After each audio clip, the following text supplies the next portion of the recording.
بسم اللہ الرحمن الرحیم. پروگرام ٹاپ سٹوری کے ساتھ میں ہوں آپ کا میزبان عاصم امین، اور ہمارے ساتھ موجود ہیں سینئر صحافی تجزیہ کار امریز خان صاحب.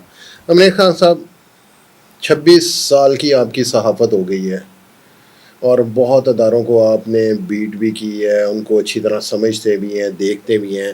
سر جی، ہر کوئی ایسا ایونٹ جو پاکستان میں ہوتا ہے، مثال ہے عید قرباں آ رہی ہے اور سارے ادارے صرف اور صرف رشوت کا بازار گرم ہے. اس پہ آپ کیا کہیں گے؟ یہ چیزیں کب ٹھیک ہوں گی؟ کسی ادارے کو بھی دیکھ لیں، وہ ہر ایک یہی کہہ رہا ہے عید آ رہی ہے عیدی دے دو، عید آ رہی. تھانے چلے جاؤ تو وہ عیدی مانگ رہے ہیں، ایف آئی اے چلے جاؤ تو وہ عیدی مانگ رہے ہیں. جس کی جہاں کوئی ایسے ان کے کام پھنسے ہوئے ہیں، وہ سوائے عید کے اور دوسرا نام ہی کوئی نہیں ہے. عید آ رہی، عید آ رہی، عید دے دو. Thank you very much Asim صاحب، آپ نے مجھے موقع دیا پروگرام میں بولنے کا. کرپشن کی کہانی جو ہے یہ عاصم صاحب بہت پرانی ہے، یہ کوئی نئی کہانی نہیں ہے. بس فرق یہ ہے کہ جس کا جہاں پہ ہاتھ پڑتا ہے، مثلا ایک ریڑھی باندھ سے لے کے پرائم منسٹر تک ہر بندہ جو ہے اپنی توفیق کے مطابق جو ہے وہ کام کر رہا ہے. ہاں جی. کام سے مراد میری کرپشن ہی ہے، کرپشن کر رہا ہے. ریڑھی والا آپ کو گندا فروٹ دے سکتا ہے، وہ آپ کو گندا فروٹ دے رہا ہے.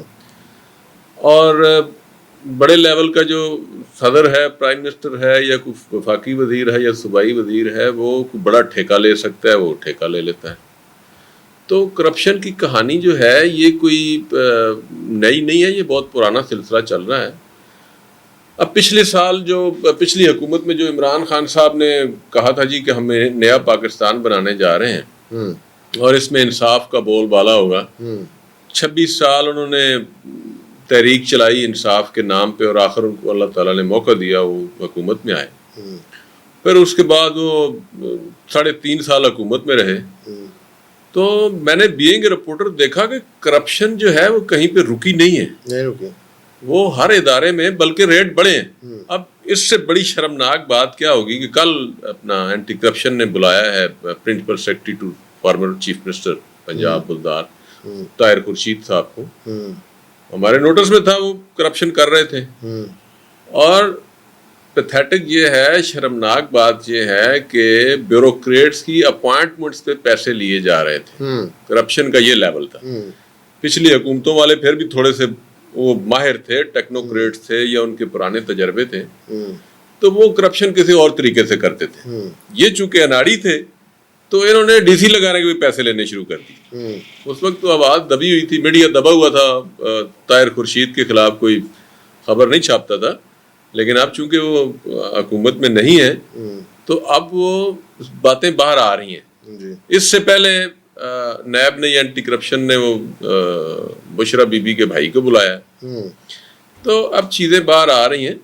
تو یہ کرپشن جو ہے یہ اوپر سے ٹرکل ڈاؤن ہو کے نیچے آتی ہے. آج ہم باتیں کر رہے ہیں کہ ادارے غریب تر ہوتے چلے جا رہے ہیں اور اس میں کام کرنے والے ملازمین جو ان سے امیر تر ہوتے جا رہے ہیں. یہ نظام سر کیسے ٹھیک ہوگا؟ دیکھیں، نظام ٹھیک کرنا اور کون ٹھیک کرے گا؟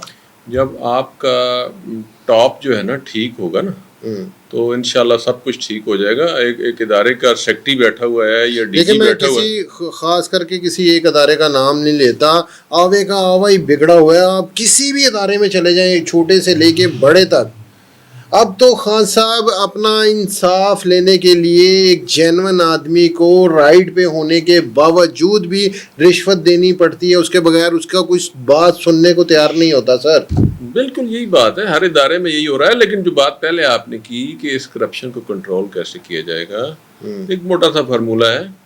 یہ کوئی اتنی مشکل بات نہیں ہے. میں کہہ رہا ہوں کہ جب ٹاپ پہ جو بندہ بیٹھا ہوگا نا، یہ ادارے کے ٹاپ پہ، جو آپ کا جو ایک میکانزم ہوتا ہے ہر ادارے کا، وہ بیٹھا ہے، اگر وہ آنیسٹ ہے تو نیچے والا جرات نہیں کرے گا رشوت لینے کی. نہیں تو یہ آپ کے ساتھ ماضی میں مثال رہی ہے. عمران خان اس کو بہتری کے لیے جانا چاہتے تھے، بیوروکریسی نے ہاتھ کھڑے کر کے دکھا دی. انہوں نے کہا ہم نے کام ہی نہیں کرنا. عمران خان صاحب کا جو کیس ہے نا جی، وہ تھوڑا سا ڈفرینٹ ہے. نو ڈاؤٹ میں ان کے اوپر سر جی ایک بندہ اوپر والا اگر ٹھیک ہو گیا نہیں لگاتا ہوں. سر جی خان صاحب جتنی دیر تک کوئی ایسے کوئی 100-200 لوگوں کو جن کے سر قلم نہیں کیے جائیں گے اتنی دیر تک آپ سمجھتے کہ یہ نظام ٹھیک ہو جائے گا؟ نہیں ہوگا، کبھی بھی نہیں ہوگا. میں اس بات پہ آپ سے اتفاق کرتا ہوں، میں آپ سے اتفاق کرتا ہوں کہ چائنا میں اگر بہتری آئی ہے تو انہوں نے اپنا کو 150-200 بندہ جو ہے وہ ہینگ کیا ہے. کرپشن کی سزا موت ہے جو سویلائز سوسائٹی نے.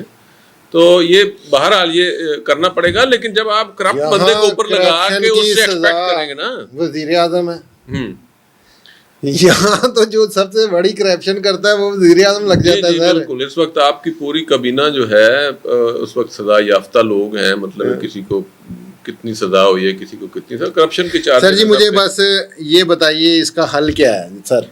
اس کا حل یہی ہے جی کہ دیکھیں کرپشن کے علاوہ بھی ملک بہت سارے مسائل سے دوچار ہے.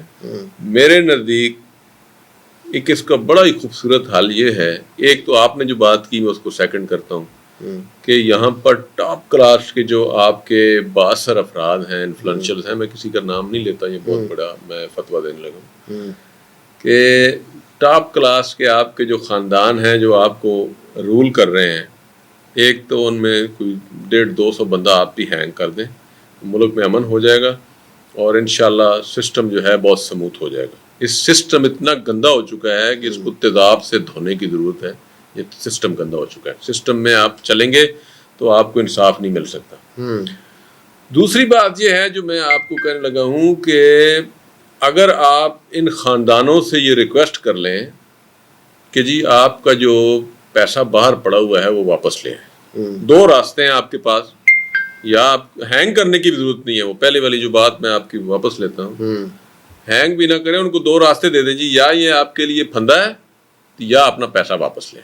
ہم آپ سے کوئی بڑی فرمائش نہیں کر رہے، آپ کو بڑے امتحان میں نہیں ڈال رہے. آپ خان صاحب یہ موضوع والی باتیں کر رہے ہیں. آپ کے سوئٹزرلینڈ کے بینکوں کے ڈائریکٹر نے کہا ہے کہ اگر پاکستانی اپنا پیسہ واپس لے جائیں تو یہ 6 سال فری بجٹ دے سکتے ہیں، ٹیکس فری بجٹ دے سکتے ہیں.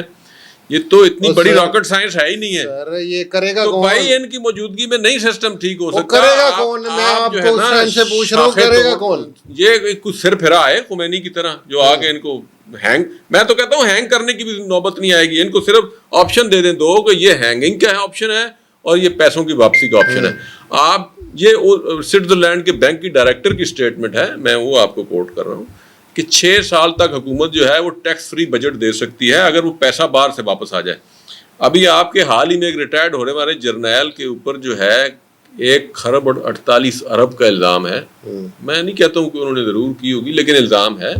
تو اس طرح کے الزامات جس ملک میں لگتے ہوں آپ امیجن نہیں کر سکتے ہیں کہ آپ کا پیسہ کتنا پیسہ باہر پڑا ہوا ہے. اگر وہ واپس آ جائے تو اس نے اس سے آگے بھی بات کی ہے بینک کے ڈائریکٹر نے کہا کہ 6 سال نہ صرف آپ ٹیکس فری بجٹ دے سکتے ہیں بلکہ آپ 6 لاکھ یا 6 کروڑ بندوں کو نوکریاں بھی دے سکتے ہیں. اللہ کرے جی جو آپ بات کر رہے ہیں وہ کبھی سچ ثابت ہو، لیکن نظر نہیں آتا کہ ہماری زندگی میں ایسا کبھی ہو. جی ناظرین، سنا آپ نے ہمارے سینئر صحافی تجزیہ کار کی گفتگو. کل ایک نئے ٹاپک کے ساتھ آپ کی خدمت میں حاضر ہوں گے. اپنے میزبان کو اجازت دیجیے. اللہ نگہبان.